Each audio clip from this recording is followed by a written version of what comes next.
Hello, and welcome. My name is MiniBetrayal, and it's here. Factorio 0.17 has just released about 10 minutes ago.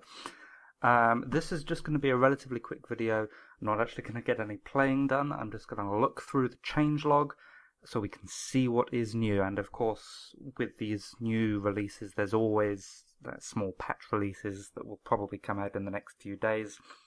If you want to make sure you're on a stable version of the game, I would recommend waiting a little bit. I will be releasing another video in the coming days. Basically depends how long it takes me to get it done, which will properly go through each of the new features. But anyway, let's have a look and see what we've got. I haven't actually read this yet. Okay, so we've got a new quick bar. That's the bar that's down the bottom of the screen. Been reading some things on the Friday Factorio Facts. Was it Factorio Facts Friday, or whichever order those words go in. I've been reading some interesting things about that, so I'm excited to see that in use. We've got a little bit more utility from it, and I believe we no longer have that confusion between is something in the hotbar or is something in your inventory. We've got added a shortcut bar that allows quick access to certain game features, such as toggling alt mode, creating blueprints, or turning off personal roboport. Turning off personal roboport is a good thing. For a while I've been playing with a mod called Stop That Silly Robots, I think it's called, which prevents robots from leaving you to go and repair something when you're zooming past in a train. So just the ability to turn it off, that's going to be good. I'll be interested to see where this shortcut bar is. New GUI style with final version of some parts of the GUI. So we'll get more to the graphical user interface a little bit later. It's in another one of the tabs. But yes, the whole look of the game, well, no, not the game, all of the text boxes and things. So like this confirm button down there, that's a completely different style. So that looks good. We've got added clipboard functionality. This is something I'm excited about. So we've now got Control C, X and V to copy, cut and paste. And Shift mouse wheel allows to cycle the clipboard history. So this means instead of having like a blueprint which you just keep for copy pasting, you can literally just copy and paste anything to anywhere. And there's an undo functionality as well. Supports manual entity building and by blueprints and manual mining and usage of deconstruction planner. Okay, that's good. So if you accidentally pick something up or put something down in the wrong place, you can undo that. Reworks the map editor. So the map editor is now part of the standard game and can be toggled at will with a command. Support for mod synchronization when joining multiplayer games, that's good. Works as long as these mods are in the portal. Fight changes. Enemy projectiles are dodgeable, so spitters and worms, you can now dodge them and slow down and damage the target over time. They also leave splashes on the ground that have the same effect. So if they miss you, their glob of spit or whatever it is will just fall on the ground. And if you walk over that, that will still damage you and it will slow you down as well.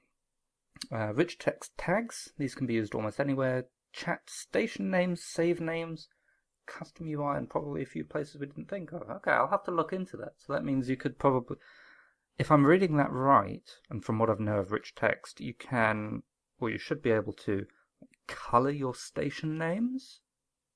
That could be interesting. We might give that a go in the next video.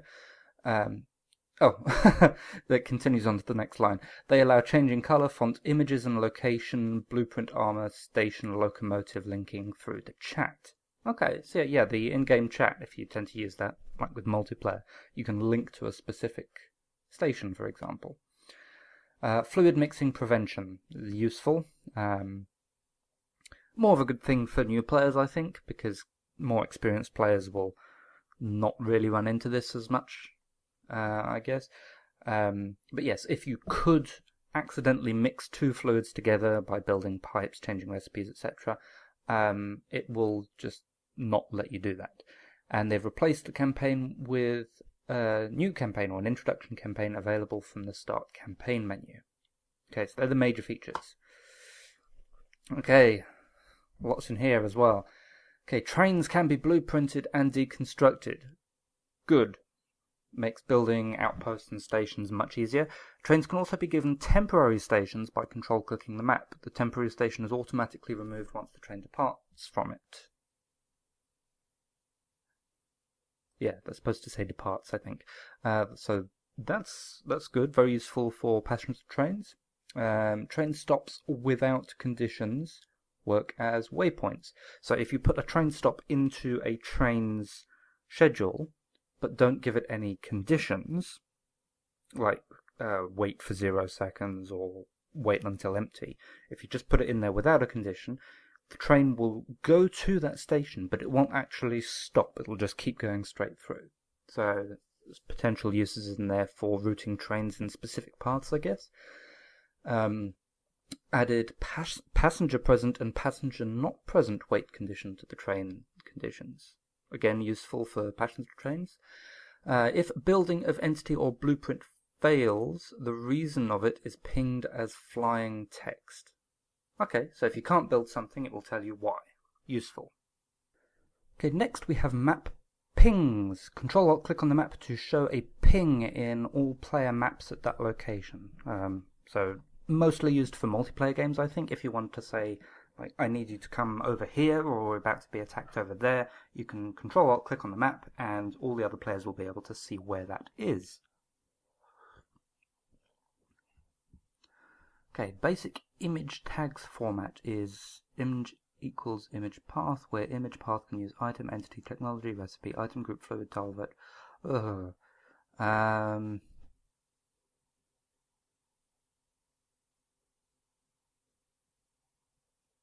Okay, I think that is either a modding thing or a command thing. I'll look into it. Blueprints and special item tags. Shift-clicking the icon in chat will create an item and place it in the cursor. Okay. Oh yes, so you can put items in the chat, like an iron plate, and so if you shift-click that, it will place an iron plate in your cursor, I guess. Also work with deconstruction and upgrade planners. Cool. Oh yes, upgrade planners. That's in the game now. Okay, map ping tags. Shift-clicking ground or the map when the chat is open. Coordinates. Show a map ping in all players. Clicking the icon in chat will... Okay, so yeah, you can also put those pings into the chat, I think. So we've got font tags, color tags.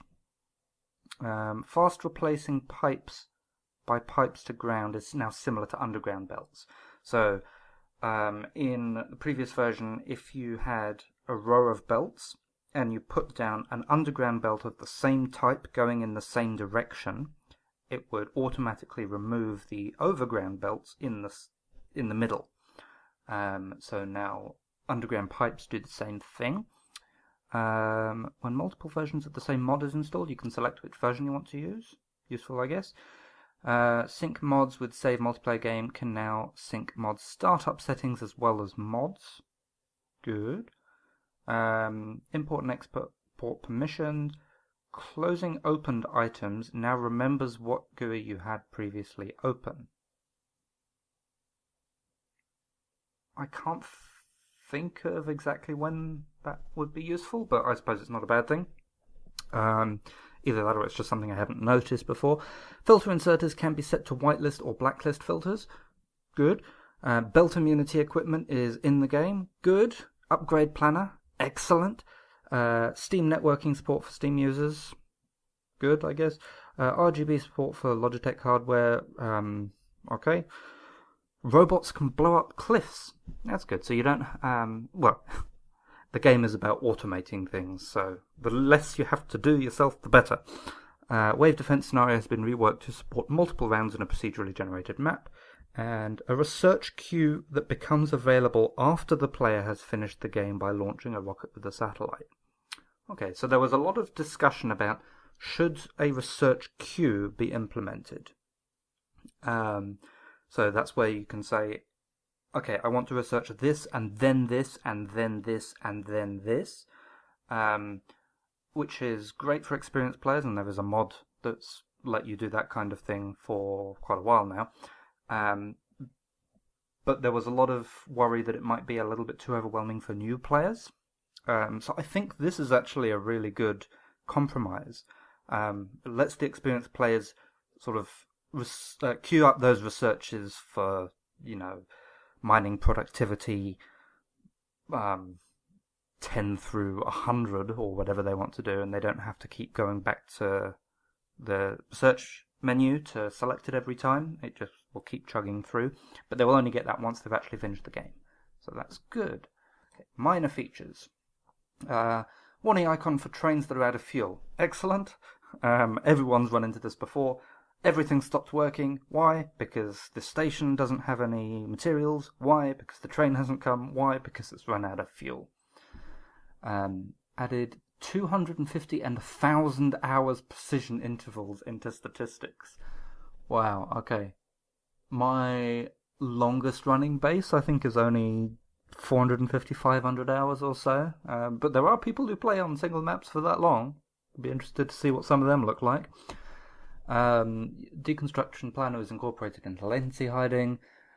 Changed personal roboports so they won't send construction robots if you're driving in a vehicle that they can't keep up with, or if in a train in automatic mode. Okay, so this is actually more like that mod I was talking about earlier. If you're driving or you're in a vehicle, they automatically won't go out, regardless of whether your roboport is on or off now. Added an option to ignore mouse events when using accessibility zoom feature on macOS. Cool. Added support to change multiplayer config setting runtime. Cool. Added support to edit the whitelist banlist admin list when hosting a multiplayer game. Would have thought that would already be in there, but I guess that's good now. Admin GUI to manage multiplayer players. Okay. I didn't know this. Landfill can be built by robots and included in blueprints as well. That's very, very nice. Okay, I'm just trying to think what can't be done by at least robots now. I can't think of anything. I'm sure we'll find out sooner or later. Anyway, blueprint items taken from blueprint library will not move to player inventory when Q is pressed, but can be moved to any slot explicitly, same as with clipboard items. So this is to do with the problem in the past that if you took a blueprint out of the blueprint library, up on the top right corner, and then pressed Q to get rid of it, it wouldn't actually go away. It would just sit in your inventory, and if you weren't paying attention, your inventory could just fill up with blueprints until you actually explicitly got rid of them. So that's good. When selecting any item to the cursor from some of the player inventories, as long as the item is being held, the hand icon is shown on the slot it was taken from. The hand prevents any other item being inserted into the slot as long as the player cursor isn't cleared. Okay, so I guess this is a good thing in the long run. I've actually used the issue this is fixing as a little bit of a cheaty workaround before. So the idea is, if you have a full inventory, but bots are still trying to deliver you stuff, previously, if you picked up something from your inventory, it was in your hand rather than in the inventory itself, which clears up a slot for the inventory, and then your bots can put the stuff they're trying to deliver you into that slot. Now, however, that is no longer the case. So you can't pick something out of your inventory to free up a space, which is, I suppose it's good for flavor reasons. Anyway, when holding radar in cursor, area covered by existing radars is also highlighted on the minimap. Okay, so previously if you were holding a radar in your hand, on the minimap you would see an area in blue, I think it was, showing you where the radar would cover if you placed it down there. Now you will also see existing radars. configurable the amount of rolling stocks shown in the train visualization. Okay, if that is what I think it is, I could be entirely wrong here, but when you place down a station, for example, it shows you the number of trains and carriages, or it shows you the positions of trains and carriages that would be at that station, and similar for signals as well. I believe this means that you can just configure how many trains it shows you, because by default, if it was, I want to say 4, again, that I could be wrong, or maybe misremembering that, that's fine. But if you're doing really big bases with like trains that are 32 carriages long, you want to be able to see where the train's backmost part will be. So I suppose that would be good for that. And then added 2 levels of shallow water tiles, only placed by the map editor, not generated. Enemies and vehicles can travel over shallow water. Okay, so I get the impression these won't be automatically generated, but if you're using the map editor to come up with a specific scenario, you could make such things. And also, as I understand it, you cannot build on shallow water, so you can use that to prevent someone from, say, walling off their entire base. Okay, a bunch of new graphics. Got new graphics for the accumulators, biters, spitters, worms, and spawners. These look really cool from what I've seen of the concept art, and, well, actual art, I guess. New graphics for chests, electric poles, substations, map edge transitions. I think this just, again, I could be wrong. I think this is where, like, one biome goes into another, maybe? I'm not sure about that. New graphics for the rocket silo, belts, underground belts, splitters, transport belt circuit connector. That's good, because the transport belt circuit connector, that's the little thing that sort of popped up on top of a belt when you connected it to a circuit network. I always thought that looked a bit naff. So I'm excited to see what that looks like. New graphics for trees, turrets, walls and gates, laser turrets, personal laser defense, and distractor robots now use laser beams. This is good because they were called laser turrets before, and that's not how lasers work. They were more like plasma turrets, I guess. Same issue in like the Star Wars universe. They're not laser guns. Now, admittedly, I don't believe they actually ever refer to them as laser guns. But yeah, they're not. Anyway, let's nerd about one thing at a time.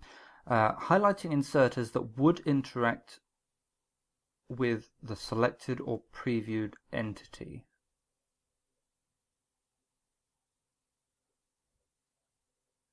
Oh, new graphics for that. Okay. Okay, that's fine. Showing shield bars above health bar for relevant entities. Okay, good. And the single vertical pipe is shorter. Great, I guess. Okay. A bunch of optimizations. I'm not going to go through these because it's nice that the game is optimized. It will run faster. But whatever of this I understand, to be honest, I don't really care about it. I'm happy that they're optimizing it, but I don't care how. Just make it better. Okay, balancing. Oh, there's a lot on this one. And the combat balancing has its own separate tab. Okay, technology prerequisites tweaked so the unlocked items always have all the ingredients already unlocked as well. This means many small changes. So I'm trying to think of an example. So when you unlock the rocket silo, that gives you the technology to make the satellite. The satellite, however, requires accumulators, and the accumulator research was not previously a prerequisite for the rocket silo. So you could have the ability to make satellites, but not accumulators. I think that's what they're talking about there. Okay, they've changed the names of science packs, so we've now, instead of science packs 1, 2, and 3, we've got automation, logistic, and chemical science packs. Great, as far as I'm concerned. They're still red, green, and blue, but good. And high-tech is now utility science packs. Military production and space remain the same. The science pack recipes have changed. Military science is now 1 piercing rounds, 1 grenade, and 2 walls. Chemical science is now, or blue science, yeah, that's blue science, is now 3 advanced circuits, 2 engines, and a solid fuel, and are now crafted in pairs. That's good. Okay, I was worried that might be a bit expensive there, but if they come in pairs, that's alright. Production science pack is now an electric furnace, a productivity module, and 30 rails. Interesting. So it looks like we're going to have to use quite a bit more stone. Alright. Production science packs now produces in groups of 3, but the crafting time is also rescaled to match. Okay. Utility science pack now requires 2 processing units, a robot frame, and 3 low-density structures. Interesting. And they also come in groups of 3. Some technologies are more clearly split between production and utility science packs. Production gives you effect transmission, so beacons, the level 3 modules, cover X enrichment and nuclear fuel, worker robot capacity 2, and utility gives you the logistics, worker robot 3, military 4, power armor Mark 2, and a portable fusion reactor. Both production and utility science packs are required only for the rocket silo, atomic bomb, and some higher tier upgrades. Okay, that's fine. Because every science pack now has a technology to unlock it. Hopefully not the red and green, or at least not the red. Anyway, some technology prerequisites changed slightly. Space science pack technology also unlocks the satellite. Okay, that's fine. Rocket fuel, low density structure, and rocket control units are unlocked by their own technologies. The game is won by launching a rocket. Okay, the satellite is only for getting space science packs. Okay, so this will make completing the game a little bit cheaper, because you don't need to worry about the materials for the satellite. That's fine. Swapped sorting order of military science packs and chemical science packs, because military science pack does not need oil. Yeah, this is good, because as you were going through the game, you would just about always end up making the military science... Wow, excuse me. I was trying to fight off that sneeze for ages. Oh well. Yes, as you were playing through the game, the military science pack would nearly always be made before the blue science pack. So they've just ordered it like that now. Nuclear power technology is split to uranium processing and nuclear power, so there's more research there. They've reduced the cost of nuclear fuel reprocessing technology dramatically. That's a 30-fold, is that? Yeah, that's a 30-fold decrease. Cool. Lubricant technology added. Fast and filter inserters are unlocked by their own technology with a prerequisite of electronics. Okay. Automation 2 is a prerequisite for fluid handling, because the assembling machine 1 cannot handle fluids. Engine is a prerequisite for fluid handling, and a pump needs engines to craft it. Okay, that makes sense. Pump is now unlocked by fluid handling. Fluid handling is a prerequisite for oil processing. That makes sense, I guess. Okay, item spacing on belts changed from 0.28 tiles to 0.25 tiles, giving transport belts a throughput of 15, 30, and 45 items per second. Because that's good, because previously it was 13 1/3, 26 2/3, and 40 items per second. So now not only are the numbers nicer, making ratios a little easier to calculate, but we actually get more stuff per second on a belt as well. Iron plate, copper plate, and stone brick crafting time reduced to 3.2, and steel plate crafting time reduced as well. Okay. I wonder if that's in order to keep the ratios per belt the same. We can figure that out, I guess. Coal liquefaction now produces 90, 20, and 10, consuming 25, 10 coal and 50 steam. So it gives you much more heavy oil, less light and petroleum. Okay, low density structures now require 2 steel plate, 20 copper plate, 5 plastic bars. I actually can't remember what they were before. It was one of those things I had to look up every time. And the crafting time is reduced. Okay, that's good because we needed the low density structures to make science, so that's probably why they rebalanced that. Medium and big power poles now use iron sticks. Alright, as does the train stop and the programmable speaker. Okay, so we've actually got something to do with iron sticks now. Okay, lamp recipe iron stick ingredient instead changed to copper cables. Defender capsule now requires flying robot frames. That makes sense because they are, flying robots. Rebalanced assembling machine power consumption and pollution. Higher tiers have more power but produce less pollution. Okay, that's good. Assembling machine 2 recipe changed. Automation 2 now requires automation and logistics science packs. So what's that, red and green, I think? Yeah. Chemical plant crafting speed changed to 1. That'll make some ratios nice. So I think it was either 0.75 or 1.25 last time. It wasn't 1. Some chemical plant recipes now take less time. Centrifuge crafting speed changed to 1. Portable solar panels have modular armor as a prerequisite. Did they not before? Portable solar panel output has been changed from 10 to 30 kilowatts. Recipe tweaked to require fewer solar panels, but more advanced circuits. Okay. Doesn't sound like enough to make it worth it, but I guess we'll find out. Low-tier personal equipment has portable solar panels as a prerequisite, so you could possibly utilize the equipment when it's unlocked. Okay, so you can't unlock even the lower-tier personal equipment unless you've got a way of powering it, which makes sense. Higher-tier equipment have power armor technology as a prerequisite. Higher-tier recipes now require low-density structures. Okay. Locomotive fuel consumption doubled. Relative fuel value of nuclear fuel doubled. Relative fuel value of rocket fuel decreased by 10.6%. Relative fuel value of solid fuel decreased by 4%.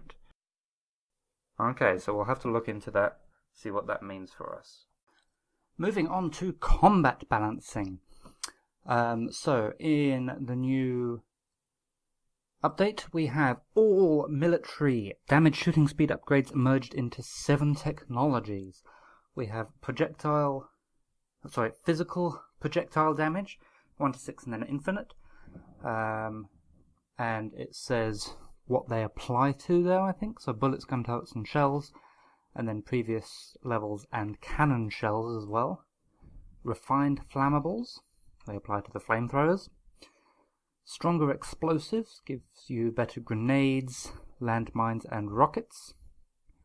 Energy weapons, so that would be laser turrets and laser defense, distract robots and destroy robots. And shooting speed, which is bullets, gun turrets, shotgun shells, tank shells, rockets. There's also laser shooting speed, artillery shell shooting speed, and artillery shell range. Personal laser defense damage reduced, power consumption reduced, but it's now influenced by laser and electric beam intensity upgrades. Okay, so that means it's not as good to start, but it can get better. Modular armor technology prereq changed from modules to advanced electronics. Okay. Power Mark 2 prereq changed. Power Mark 2 recipe changed from 5 level 3. Okay, so from 5 level 3 modules to 25 level 2 modules. So you don't need the production science pack to get it. And added electric engine units. Okay. From the start, the maximum follower count is 5 instead of 1. Level 3 of maximum follower count gives +5 instead of +10 to compensate. Okay. Atomic bomb now requires rocket control units instead of processing units. No, I guess that makes sense. A little bit pricey, but it'll do. We now have a behemoth worm. And worms and spitters use a new stream attack now. So that's, instead of just spitting a blob at you, they will sort of continually squirt in your direction. That doesn't sound fun. Attacks predict target position and shoot there. So they will actually predict your future position based on your current movement. So if you just run in a constant direction, they will hit you. So you do need to dodge around. Acid splashes created on the ground, we discussed that.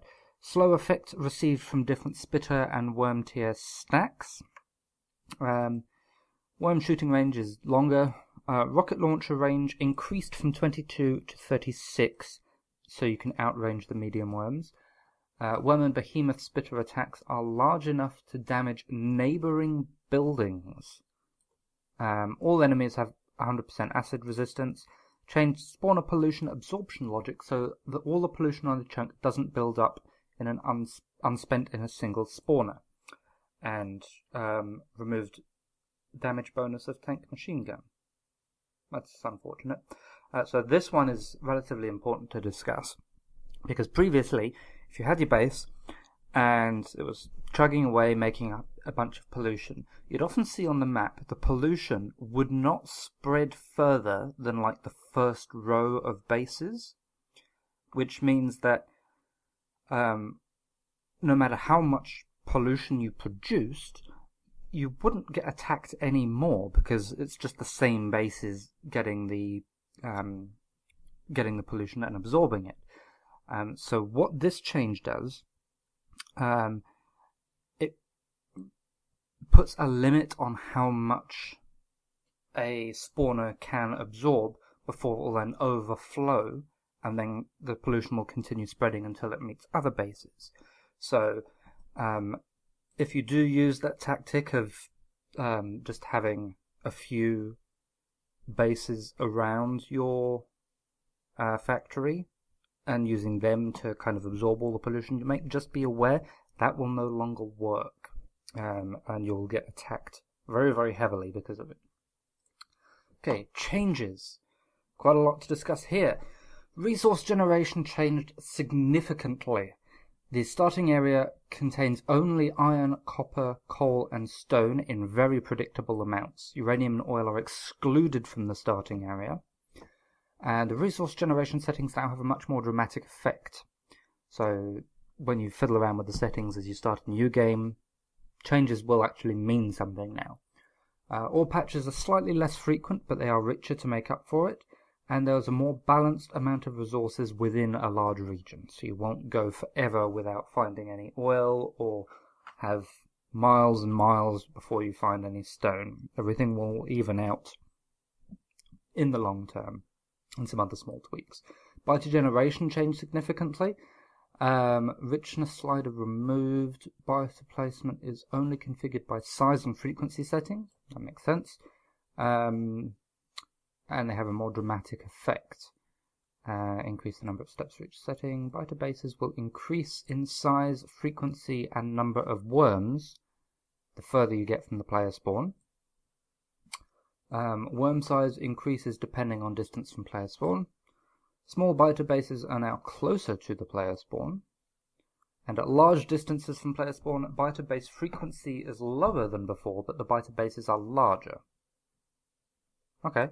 I suppose if they're too frequent, there's no space between them. Terrain generation changed significantly. Water is generated as large lakes instead of swamps. So yes, this was part of the water generation 0.16 resulted in very almost like, well, swamp-like, I guess, areas with not very many large lakes and lots of little inlets and things, made building very, very large bases inconvenient. But now we've got the lakes back. Tile generation improved, respects biomes better, more predictable cliff placement. That's good. I believe that they've done something about fixing like the ring of impenetrable cliffs you'd get around your base from time to time. New map terrain type selectable island. Launch the rocket with only a limited amount of resources available on the map. So, interesting challenge. Maybe we'll try that one out. Change the default resolution. Increased player reach. That's good, so we can now reach a little bit further. Inserters are putting science packs to the lab even when there is no research in progress or when the research doesn't need that particular pack. Okay, so the labs will always be filled up with any available pack regardless of whether or not they're being used. I don't know if that's a good change or not, but certainly not a bad change. What else have we got? Default request amount removed in all places where it was used. Default logistic request is one. Okay, so that sounds like a modding thing given the underscores there. All personal equipment stack sizes changed to 20. Placing a tile will now clear any ghosts at that position. Oh, clear any tile ghosts at that position. Okay. Yeah, I think that if that's what I think it is, that fixes some of the issues you might get when blueprinting tiles with different types. Anyway, you can use Unicode characters in save names.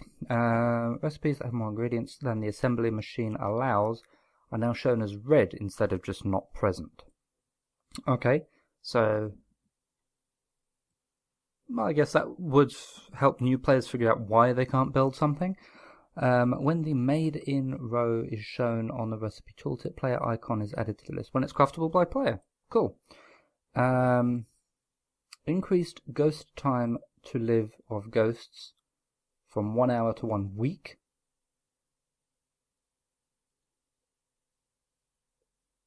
Okay, cool. Is that real time week? I suppose that could be useful for like servers and things. If you've got a game constantly running. Since the catalysts have been tweaked, the CoverX enrichment process can now be used together with the productivity module. Good. That is good. More uranium. Tile construction jobs are being handled by robots separately from entity building jobs to prevent entity ghosts not being built due to the large number of tile ghosts. So this helps your base get built when you also have a large number of concrete to place down. Switched key bindings from... Okay, that's...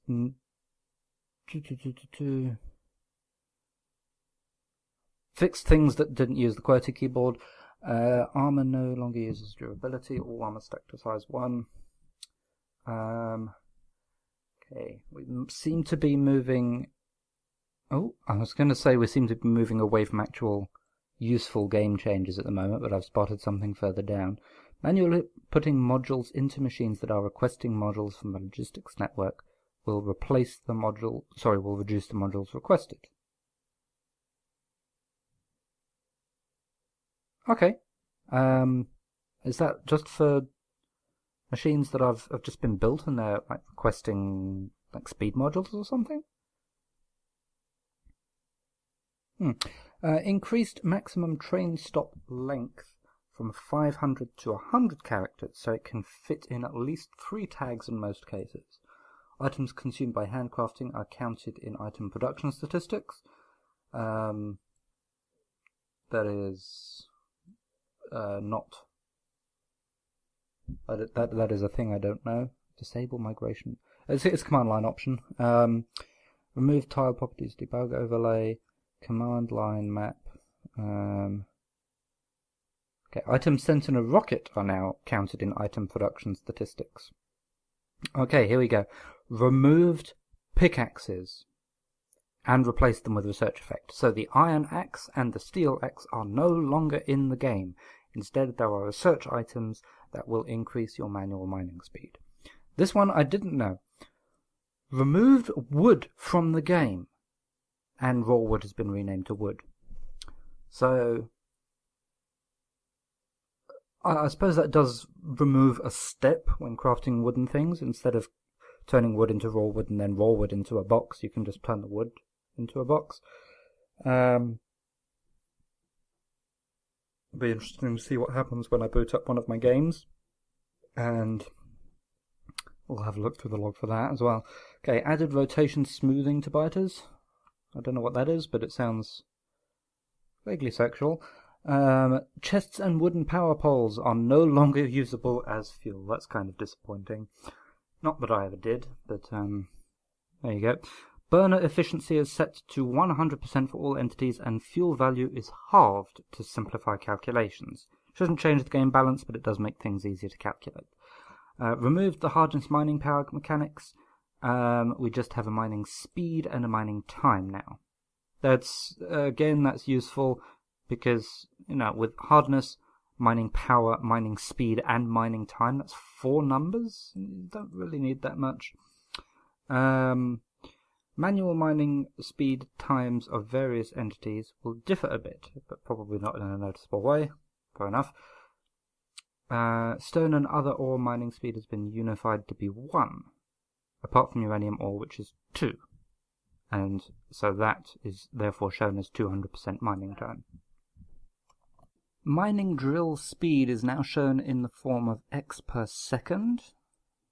Okay, so you'll get the drill speed as quarter per second or half per second, instead of 1 per 2 seconds, I guess. The relative mining speeds of the mining machines have been decreased a little, so the numbers are rounded nicely. Okay, rename the whitelist and ban list. Server stuff, admin stuff. Z, to drop an item on the ground, will drop single items into whatever entity is selected, instead of only dropping items on the ground. Okay. Stickers can be applied. Presumably that's supposed to say B. Stickers can be applied onto cars and tanks now. What is a sticker? I don't know. Change the chat grey out mechanism. In-game chat. Okay, so that just... I think that controls how long it stays up in the corner. Placing entities or paths removes tree stump and biter corpses. Thank you.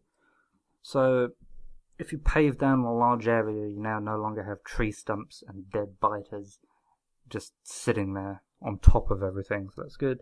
And removed the New Hope campaign because, as mentioned previously, they've replaced it with another campaign. Do I want to run through the bug fixes? I don't think so. Needless to say, there were a bunch of bugs, and they have been fixed. Now, I'm not part of the modding community.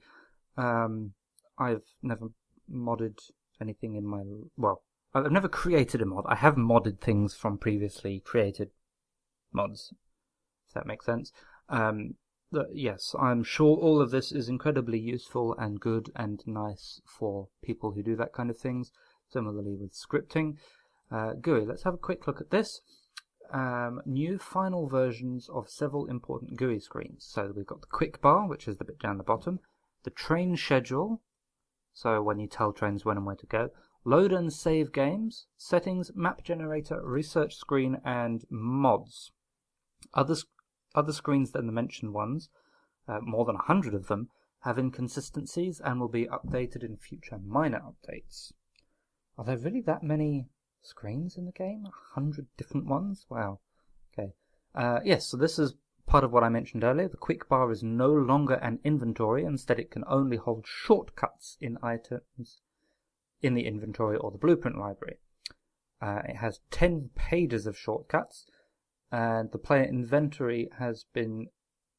I should figure out how I'm saying this word. Inventory. Whatever it is, it has been increased by 20 slots to compensate for the loss of the toolbar space.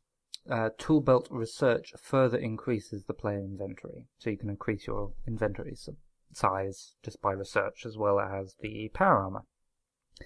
In the map, the station and tag selection is now visualized by the standard Factorio selection box graphics instead of highlighting.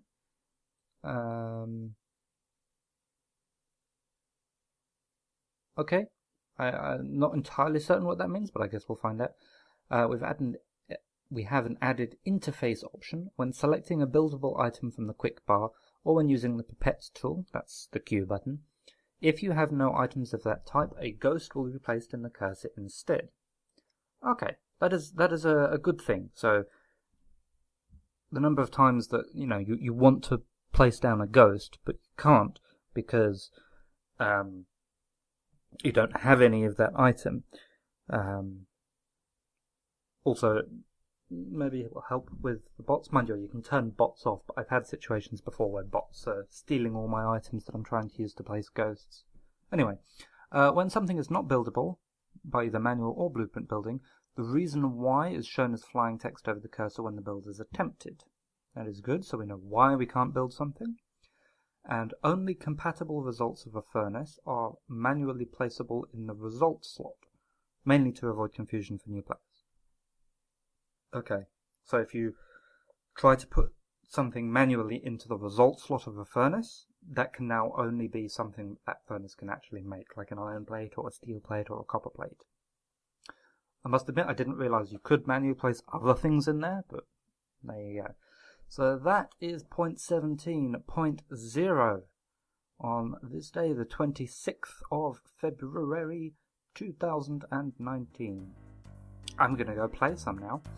Actually, I'll edit this video and stick it up first, and I will figure out what we're going to do so I can actually show you some of these new features. In the meantime, I will say thank you very much for watching, and I will see you again soon.